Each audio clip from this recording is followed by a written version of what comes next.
Baptism ತಗೊಂಡಾದ್ಮೇಲೆ ನನ್ನ ಹತ್ರ ಒಂದು ಯವನಸ್ಥನಿಗೆ ಕೇಳಿದನು, ತಮ್ಮ ನನ್ನ ಬ್ಯಾಪ್ಟಿಸಮ್ ತಗೊಂಡ ಅವತ್ತಿನ ಹೇಳಿದ್ರೆ ನನ್ ಕಷ್ಟ ಸ್ಟಾರ್ಟ್ ಆಯ್ತು. ಅದು ನಿಜಾನೇ.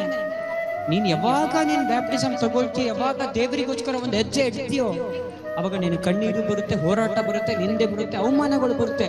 ಅದೇ ದಾರಿಯಲ್ಲಿ ದೇವರು ನಿನ್ನ ನಡೆಸ್ತಾನೆ. ಹಲ್ಲೆಲೂಯಾ.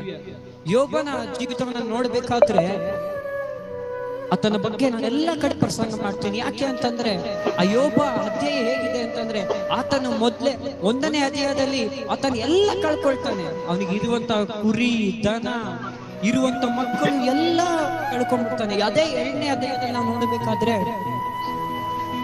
ಆತನ ಹೆಂಡತಿ ಬರ್ತಾಳೆ, ಅವನೊಂದು ಬೂದಿಲಿ ಕೂತಿರ್ತಾನೆ, ಅವನೊಂದು ರೋಗ ಬಂದಿರುತ್ತೆ, ಕೆರ್ಕೊಂಡು ಆ ಬೂದಿನೇ ಹಾಕೊಂಡು ಇರ್ತಾನೆ. ಅಲ್ಲೂ ಆರಾಧನೆ ಮಾಡ್ತಾ ಇರ್ತಾನೆ ದೇವರನ್ನ, ಅಲ್ಲೂ ಆರಾಧನೆ ಮಾಡ್ತಾ ಇರ್ತಾನೆ ಅವನು.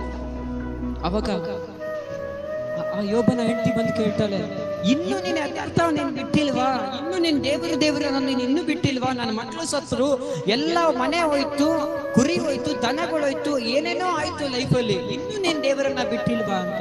ಅವಾಗ ಯೋಬ ಒಂದು ಮಾಗ್ತಾ ಇರ್ತಾನೆ, ಎಲ್ಲಾ ಬುದ್ಧಿ ಇಲ್ಲದವಳೆ, ದೇವರೇ ಕೊಟ್ರು, ದೇವರೇ ತಗೊಂಡ್ರು, ದೇವರ ನಾಮಕ್ಕೆ ಮಹಿಮೆ ಉಂಟಾಗಲಿ. ಹಲ್ಲೆಲೂಯಾ. ದೇವರಿಂದ ಏನಾದ್ರೂ ಹೋಗ್ತಾ ಇದ್ದಾರೆ ಅಂದ್ರೂ ಪರವಾಗಿಲ್ಲ, ಏನಾದ್ರೂ ಪರವಾಗಿಲ್ಲ, ದೇವರಿಗೋಸ್ಕರ ನಾವು ನಿಲ್ಲಬೇಕು. ಹಲ್ಲೆಲೂಯಾ. ಎಷ್ಟೇ ಹೋರಾಟ ಬಂದ್ರು, ಎಷ್ಟೇ ಕಣ್ಣೀರು ಬಂದ್ರು ನಾವು ದೇವರನ್ನ ಬಿಡೋದಕ್ಕೆ ಹೋಗ್ಬೇಕು.